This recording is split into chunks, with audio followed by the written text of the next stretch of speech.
Hello,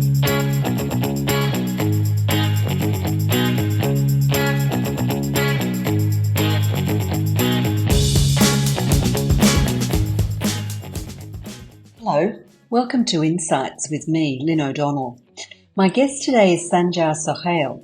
He's a prominent Afghan journalist, the founder and publisher of the daily newspaper 8am or Hasht-e Subh.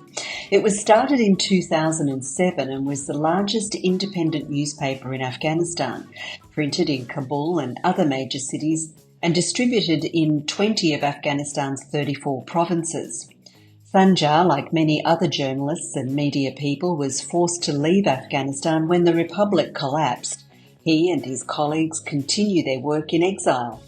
Investigations are the paper's forte, and they've brought Hasht-e Subh worldwide recognition, including for Sanjar, who won a prestigious Emmy Award for investigating Taliban killings. Have a listen.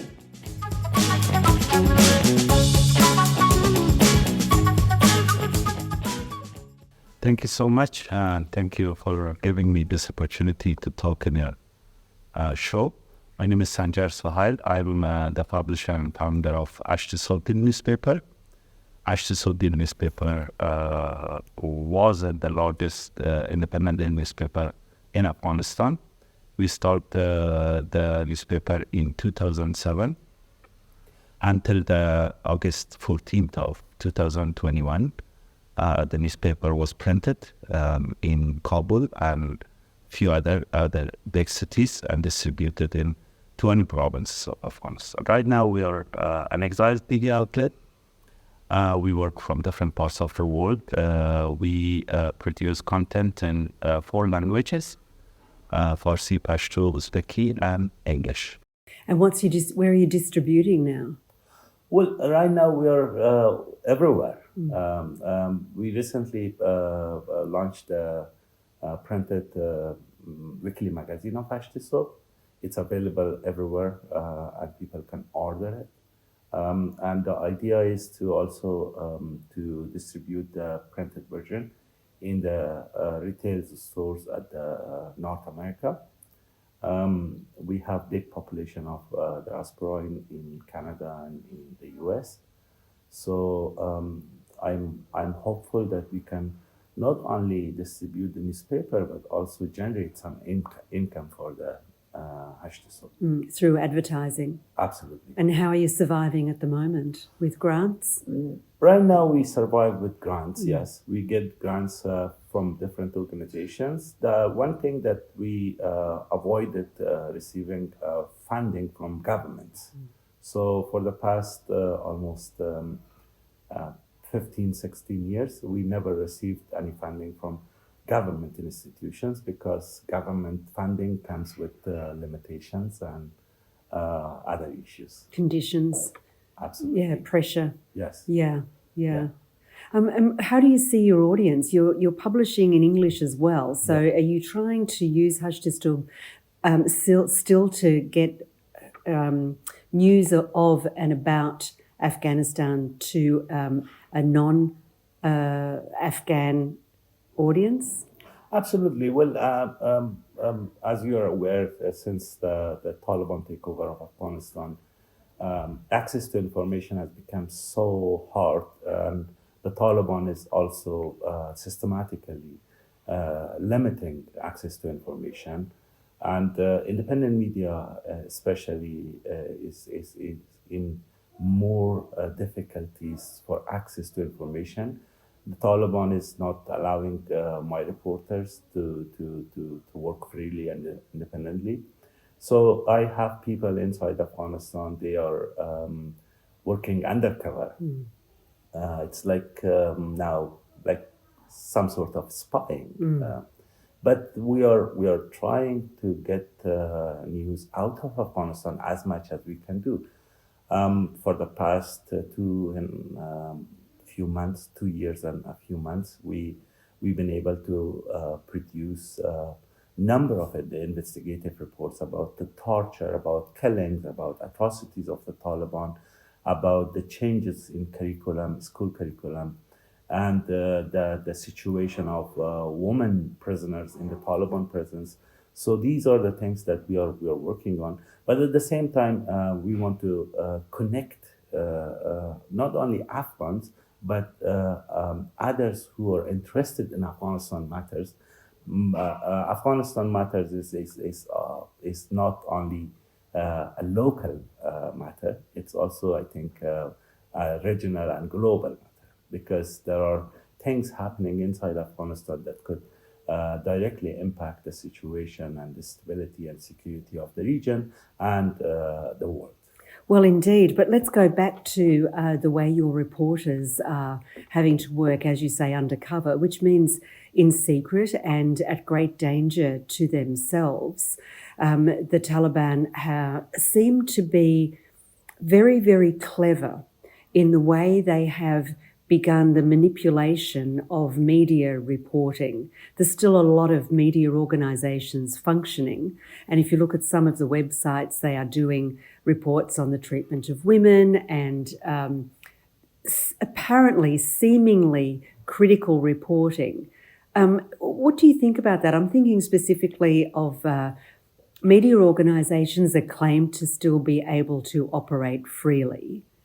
And it's very difficult when you look at some of the reporting that they're doing to push back on that. They can say, well, look, we are reporting on the way women are treated and demonstrations and protests by women. So this proves that the media is free. What do you say to that?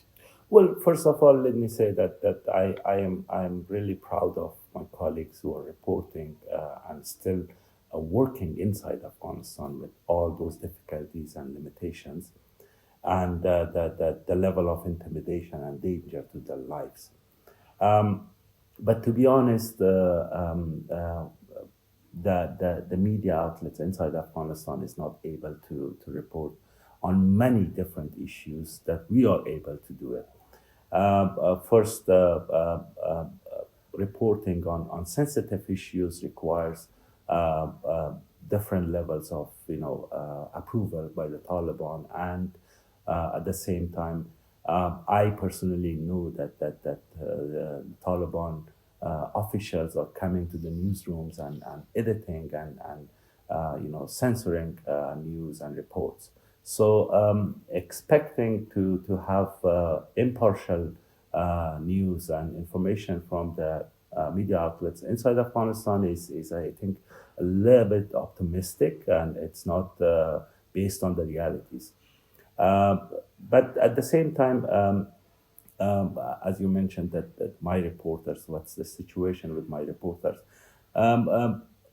We have lots of measures in place to protect their identity, to protect their safety and security. For example, my reporters in one province do not know the other reporters in the next province. Even in our system, they have their nicknames, like they have numbers or words that represent the province or the area, but not the name. So we are trying to protect their identity as much as we can, because we know that the Taliban infiltrate the systems and are trying to find out who is who. And at the same time, I'm always telling my reporters that do not put your life in danger for a news, because any news does not worth a life of a human a journalist. So they are also taking measures. They are also very careful, but at the same time, we are also trying to have those measures in place to protect them, protect their identities, and do not reveal their identities to our colleagues as well as to the outside world. The Taliban try to find my reporters, especially in the two provinces, in Zabul province in the south and in Panjshir. They even announced bounties among the journalists that if you find the journalist of Hasht-e Subh, we can pay you like 30,000 AFs or 40,000 AFs. But fortunately, they have not been able to do that because the way that we work, the way we function, is totally different. And at the same time, to be honest, in the past two years, we have learned lots of new ways how to protect ourselves, how to be innovative in ways to access the information and at the same time be careful. Do you find that your reporters stay with you, or is there a turnover because of the fear it gets too much, pressure on families? Well, some of them, yes. Some of them actually is having those issues inside their families. Particularly, one of my female reporters told me that she's receiving unknown calls, and she was also receiving messages on her Facebook. But then I told her that you should change your phone number, you should change your location, you should deactivate your Facebook. So those measures actually worked, and but then after this incident, I told the entire team, do not talk about your job to their families. Say that you're working with an NGO, working with I don't know, an international website or something like that. So they are also now keeping their identities secret from their even very close friends or family members. One of the tricks that the Taliban are using for finding about the identities of the people that they think is against their regime is they hire actually people inside, let's say, neighborhoods. For example, some shopkeepers are spying for the Taliban. Taxi drivers are spying for the Taliban. Even local mullahs in the mosques are spying for them, for money or maybe for other incentives. But yeah, they are trying to. They have actually used this method, this tactic, for finding about the former security forces of Afghanistan, for example, for finding former civil servants of Afghanistan. But as I said, as time passes, we are learning new ways how to protect ourselves. It's something that I think is not very well understood, is this neighbourhood watch style surveillance program that the Taliban have introduced at grassroots level of society, very similar to the way the Chinese communists did when they took over. They're either learning well or they've come in with a very developed mentality on social surveillance. Absolutely. The social surveillance is being introduced to them by the Chinese government. They have also provided them with this facial recognition technology. This facial recognition technology is now actually connected and installed in different parts of the country. But at the same time, they're also using these traditional methods of hiring local spies in neighborhoods for gathering information, for identifying people, and at the same time, just to make sure that they are aware of the areas. So, for example, in Afghanistan, we have like special neighborhood for one ethnicity or one group of people. They have more spies in those areas, but in those areas that they feel a little bit secure or well established, they don't need that. In Kabul, for example, the neighborhood of Khairkhana is mainly dominated by Tajiks and particularly Panjshiris. They have more spies, and you can easily know that you've been watched and you've been followed, and there are people looking at you, there are people sneaking at you. But this is the way, that authoritarian regimes always they are always afraid of people. They are always afraid of gatherings, groups of people. So they are trying to to limit that as much as they can. Even in some areas of Afghanistan, they introduced that more than 3 people cannot stand in one area or in particular spaces or particular places.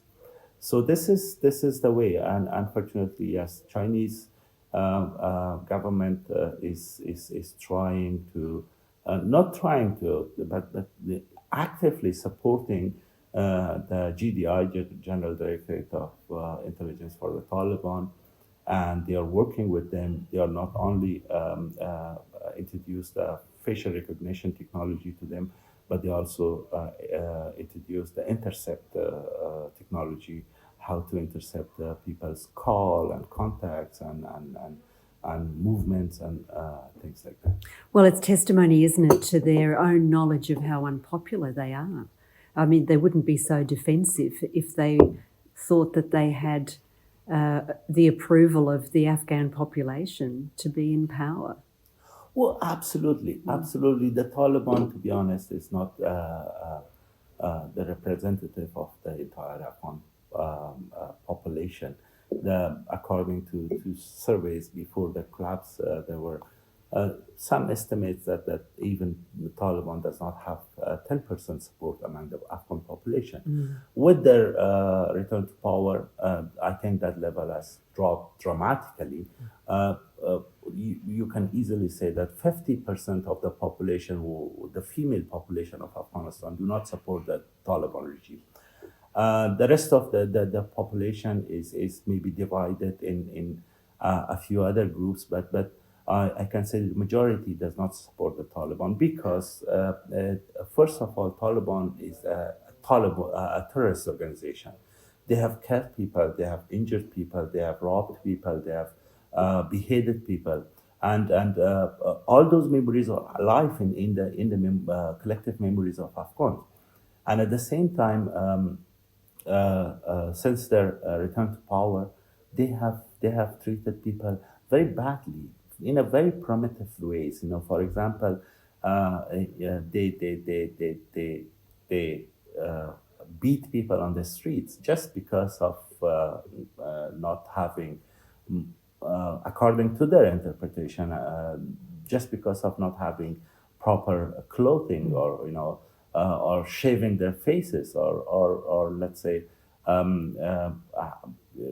taking showers. We had a report in Hasht-e Subh just recently about the earthquake in Herat.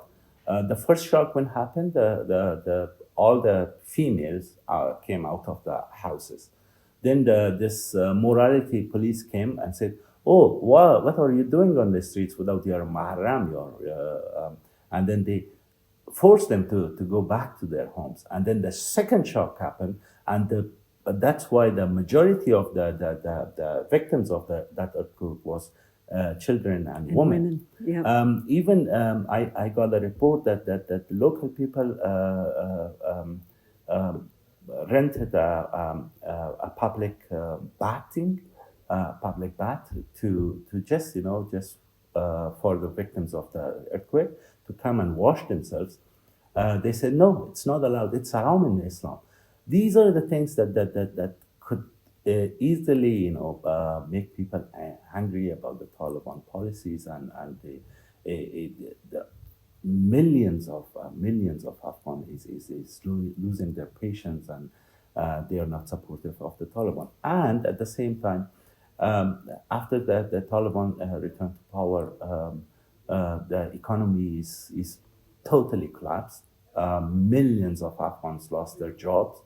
Millions of Afghans is now facing acute danger of food security or other basic needs, and millions of others are just seeking to leave the country to a secure place, at least to have maybe a job or security or safety. Yeah, well, it's testimony to the reporters that you have on the ground, their bravery and their tenacity and willingness to put themselves at risk to get those stories out. Otherwise, it's just darkness. Absolutely, absolutely. The last time when the Taliban was in power in the 1996 to 2001, Afghanistan was known to a country with no voice and no picture. So this time, the Taliban is trying to paint a different picture of themselves in the public opinion. But I say this everywhere, that Taliban is saying one thing in public and doing exactly the opposite when they are in action. So instead of looking at the Taliban's talk or pictures or promises, look at their actions, because their actions is the most important thing that proves that they are not civilized people. They are not treating people normally, and they think and they see people as their enemy. 40 million hostages, in other words. Absolutely. Yeah. Yeah, it's like an open prison. Yeah, yeah. The stories that you tell, you've mentioned the treatment of former civil servants and notably former military personnel. You did some very impressive investigative work in the wake, in the months after the collapse of the Republic. Can you tell me something about that? Well, yes, that report was published by New York Times, because at the time we were unfortunately unable to do the work, not only financially but also technically. So I started working with my colleagues on the ground to collect the data about this former security forces of Afghanistan, and assess the promise of amnesty by the Taliban. Which was granted to everybody. Anyone can come back, work with us, you'll be safe. Absolutely. Yeah.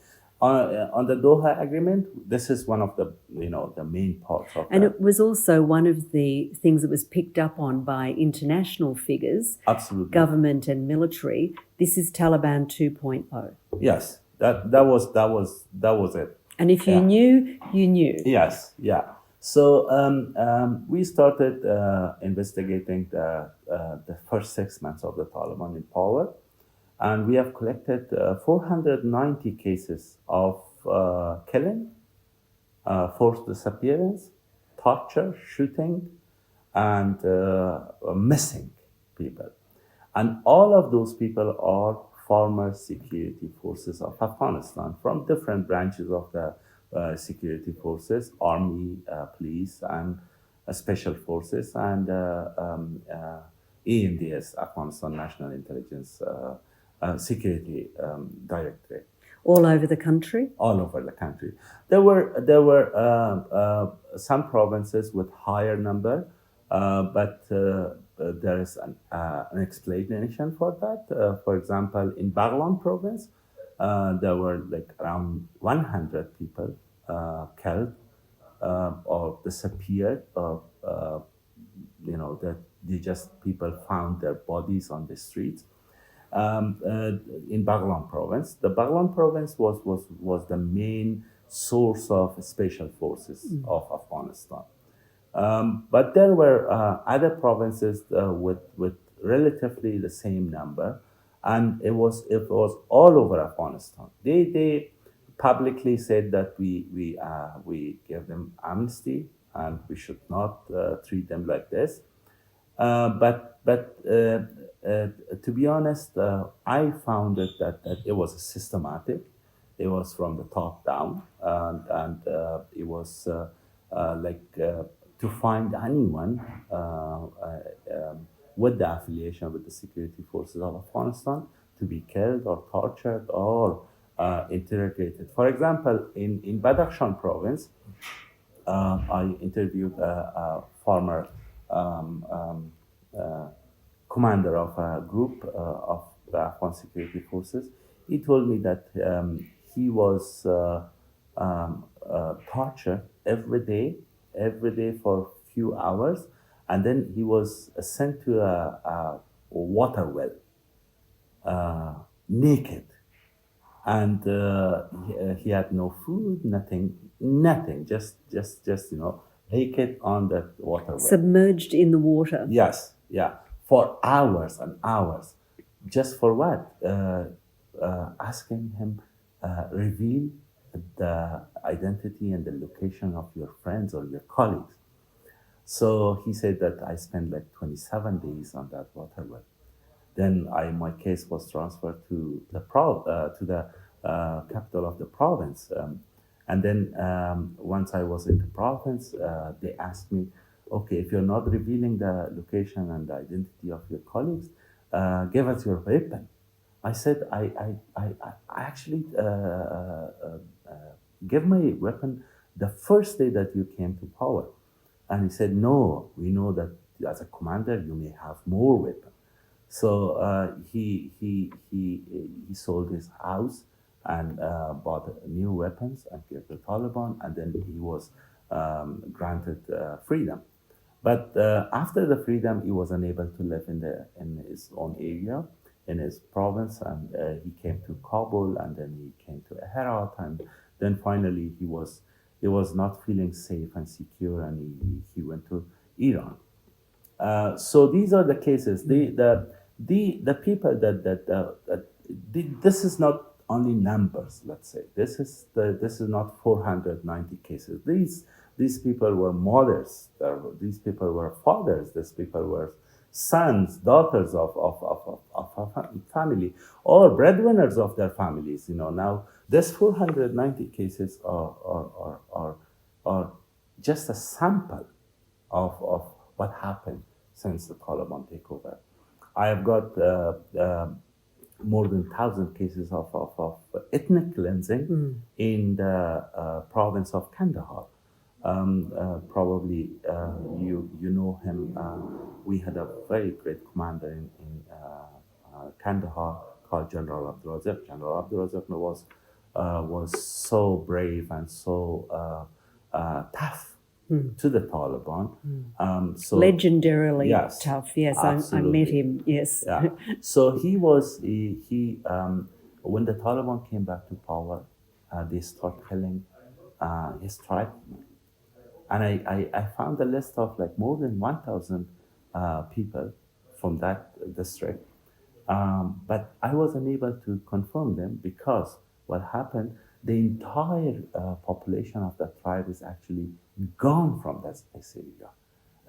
Now, So people who weren't killed fled. absolutely. They are either on the other side of the border in Pakistan, or they are now living in different other parts of Afghanistan. This is Atrocity. Achakzais, And yeah. so essentially the effort was to wipe out the Achakzai. Absolutely. So if you now go back to Spin Boldak, the district of General Abdul-Razak, you cannot find any Achakzais living there because all of their men were killed and the rest fled the area just protect themselves. I've actually found a few family members and talked to them.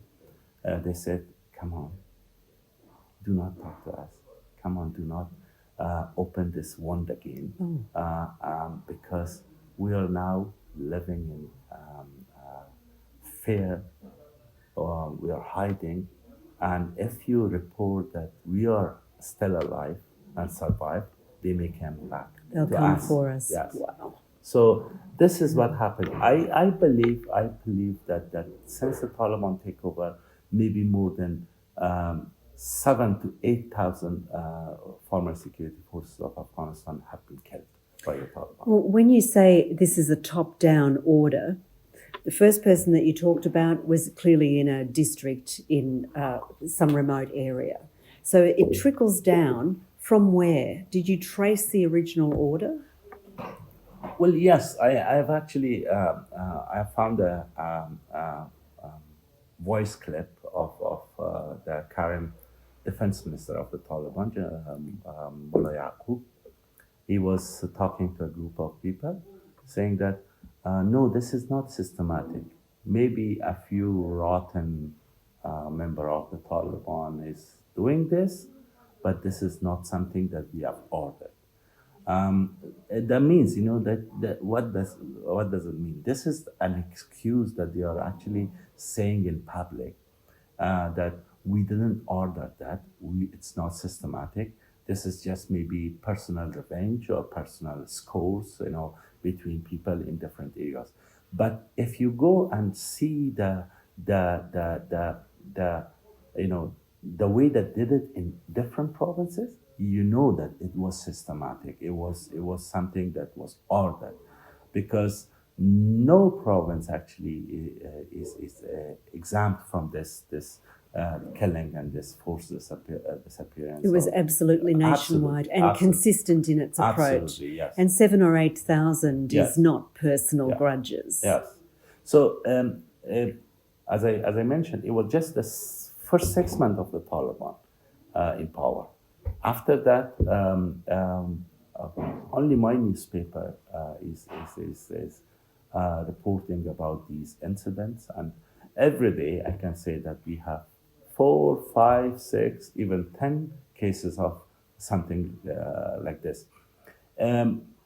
So these cases that was collected by me and my colleagues were so public, so accessible, that either the bodies of those victims were found by locals, and it was a kind of story in the neighborhoods, or people were taken by the rangers, by the cars of the official cars of police and army, and then later, a few days later, their bodies were returned. So these are the cases that were known. These are the cases that was a bit public. Still, there are bodies found in different parts of the country. Nobody knows about their identities, and they are being tortured. They've been, just left on the street for, I don't know, for wild animals to be eaten, or something like that. And at the same time, I think this was systematic, because to spread the fear that we treat our enemies like this. It's a reign of terror. Absolutely. Yeah. Absolutely. But your investigation of the first 7 months after the fall of the Republic, the Taliban's regime, was published in the New York Times. Yes. And then what happened? Well, then what happened that, like usually, the Taliban denied. They came and said it's totally baseless, and they said that there's no such thing happened. Unfortunately, there are some whitewashers of the Taliban also in outside Afghanistan. They are also they attacked me. They attacked New York Times. They attacked me. Yes. I don't doubt you for a second. Yeah. So, then this report was picked by the Emmy Awards, and fortunately, the report was nominated for 2 categories: the best research and outstanding news analysis and opinion. So we got 1 Emmy for this report, and then after this report was the winner of the Emmy, it got attention. So I got lots of calls from within the U.S. administration, within the different other branches of the U.S. government, and they realized that, this is actually something that we missed, that we should investigate. And there are, fortunately, there are still some people looking at Afghanistan differently, not with the current administration of the U.S. And I hope that these atrocities should be recorded, and the Taliban should be accountable for what they did to those people, to those Afghan security forces of Afghanistan and the rest of Afghanistan population. Also, some of the reports that we did got the attention of the International Criminal Court, they're also investigating those reports, and we are fully supporting them for providing them with the evidence, with the data that we have, and I'm hopeful for justice, not only for these victims, but for our collective memory, for the future of Afghanistan. Because if we leave these criminals not go to court and walk freely and trap freely around the world, I think we are just also not normalizing terror, but also we are normalizing crimes against humanity, crimes against you know ethnic cleansing or things like that. Yeah. Well, I'm very glad to hear that you're hopeful, but we're not talking short-term or near-term, are we? There seems to be, except for some people within the UN, for instance, the Special Rapporteur and the Security Council's analytical team. Other than that, there seems to be a willingness to either whitewash, as you say, or accept narrative washing, which makes me pessimistic that anything will be consequential in the short term. So far, no consequences. So far, doubling down, getting worse, getting away with it. Absolutely, I agree with that. This is, unfortunately, this is what's happening to our world, to be honest. When I actually saw how the attention shifted from Afghanistan to Ukraine, and then from Ukraine to Gaza, we're living in a very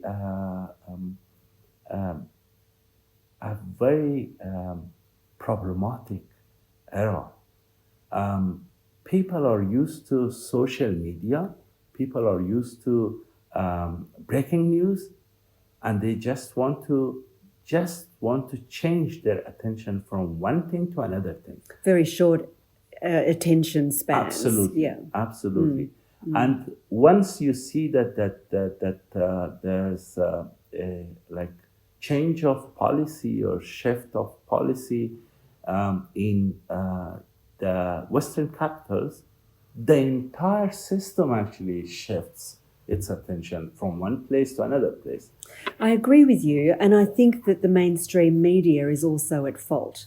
But then again, if we look at the way the mainstream media has developed in the past 20 years, for instance, fewer and fewer resources have been put into good reporting, and there's only so much bandwidth. Absolutely. Yep. But I do believe that there is a real care amongst ordinary people. And if you don't mind, I'll tell you why I think that.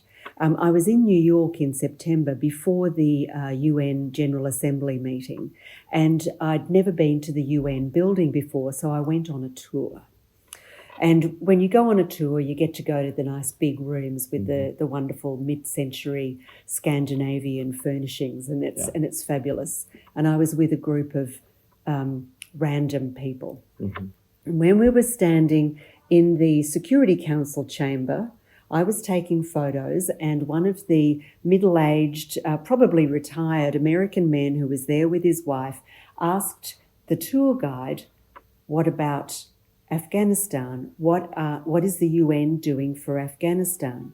And the tour guide said, "The United Nations is working closely with the opposition to the Taliban."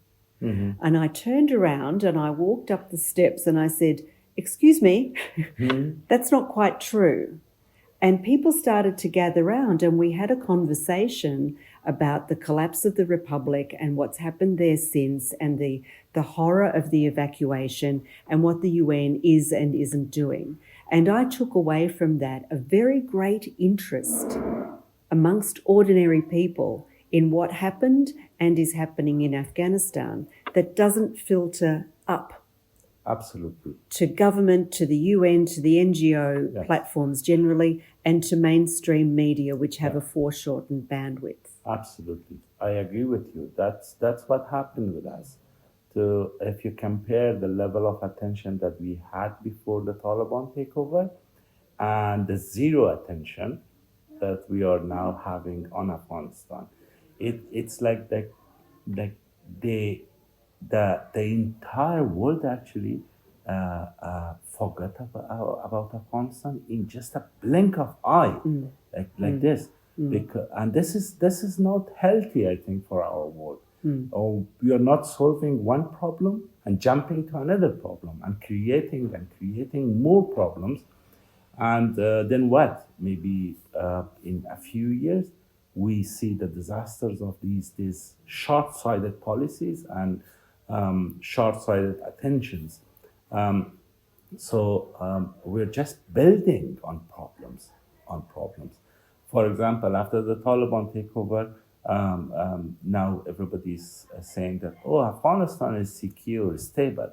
But nobody is saying that it was the Taliban creating those instability and insecurity for not only for Afghans, but the entire region and the entire world. They have ousted Osama bin Laden and Al Qaeda attacked and made possible the 9/11 and other attacks around the world. So now it's the same. The same Taliban is hosting 20 different terrorist groups, and they are building on their capacities, they are training, and they are recruiting new people. And I don't know. I don't know what will happen maybe in the next 1, 2, 3, 5 years, because the way that they are actually building on their capacities, not only by training, but by recruiting people and turning Afghanistan into a jihadist madrasa, is somewhat very alarming.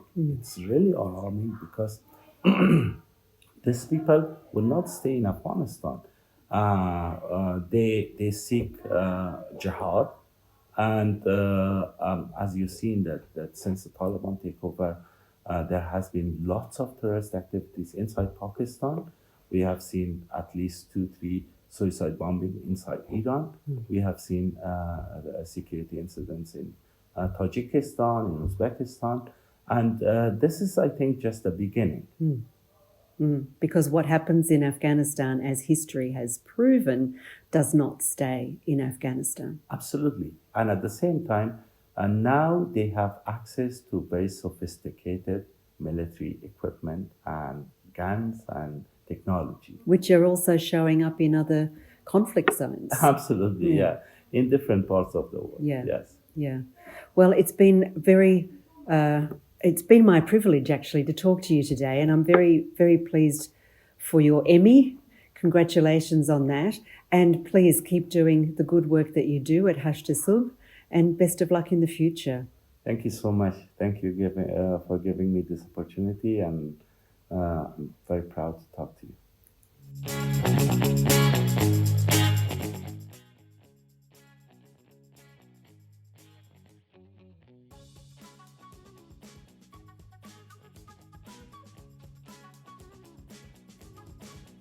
3 years ago on the media landscape of Afghanistan, about the pressures that journalists doing proper journalism now face under the Taliban's autocratic regime. And he talked about the investigative work he did looking into the killings of Afghan civilians by the Taliban after the extremists took control of the country. That work won him an Emmy Award and helped draw attention to Taliban atrocities, which unfortunately continue today. Next time, I'll be joined by Natalie Gonella-Platts. She's a senior researcher with the George W. Bush Institute and worked on a very impressive series of reports called Captured State on what's happened to Afghanistan since the Taliban takeover. I hope you'll join us. Until then, I'm Lynne O'Donnell. Bye-bye.